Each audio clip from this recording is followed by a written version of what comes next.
میرے اہل سنت سے سوال یہ ہے کہ جو ولی اللہ ہوتا ہے اس کے لیے عالم ہونا وہ شرط ہوتی ہے، تو جو ہمارے غوث پاک ہیں جو ولیوں کے بھی سردار ہیں، تو کیا انہوں نے باقاعدہ کسی مدرسے سے علم دین حاصل کیا تھا، اور اگر کیا تھا تو اس مدرسے کا نام کیا ہے؟ میرا مرشد غوث پاک نے جس طرح علم حاصل کیا کوئی کرے گا کیا اس طرح علم حاصل؟ انہوں نے جیلان، قصبہ جیلان سے سفر کیا بغداد کا، فاصلہ کافی، اور اس دور کا سفر، پھر سفر میں وہ قافلے کا واقعہ کہ ڈاکوؤں کا، اور مطلب پھر یہ کہ وہاں پہلے کی طرح ہاسٹل اور یہ پکی پکائی تھوڑی ملتی تھی، بکروں کے تھوڑی صدقے کے بکرے آتے تھے اور دیگیں بریانیوں کی پکتی تھی، وہ کچھ نہیں ہوتا تھا پہلے تو۔ فاقہ مست ہوتے تھے، یہ فاقے کرتے تھے، اپنا پلے سے کھاتے تھے اور بھوکے رہ کر علم حاصل کرتے۔ میرے مرشد غوث پاک 80 دن کا فاقہ ان سے ثابت ہے، یہ ان کی کرامت تھی اور کوئی زندہ نہیں رہ سکتا۔ تو اس طرح انہوں نے علم حاصل کیا۔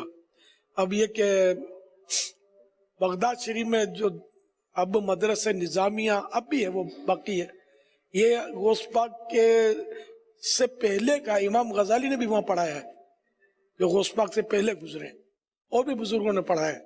اب میرے مرشد غوث پاک نے وہاں پڑھایا ہے یا پڑھا ہے، یعنی وہاں پڑھا بھی ہے یہ مجھے یاد نہیں ہے، البتہ یہ کہ مختلف بزرگوں کی صحبت اٹھائی، مختلف علماء کے پاس تشریف لے کر علم حاصل کیا۔ ان کی تو ایک وہ ہے نا واقعہ بھی تو ہے کہ کسی نے عرض کیا کہ حضور آپ نے اپنے آپ کو کب پہچانا کہ آپ ولی ہیں؟ فرمایا جب چھوٹا تھا میں بچپن میں مدرسے جاتا تھا تو فرشتے کہتے تھے، مجھے آواز آتی تھی فرشتوں کی کہ اللہ کا ولی آ رہا ہے، اس کے لیے جگہ کشادہ کرو، اس کو جگہ دو۔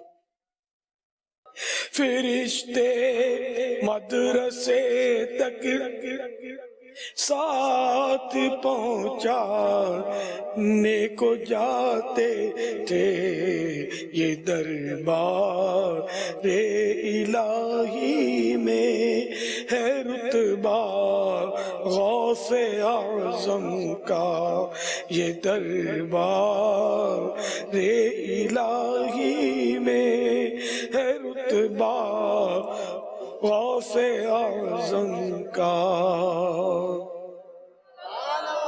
صلو علی الحبیب صلی اللہ تعالی علی محمد۔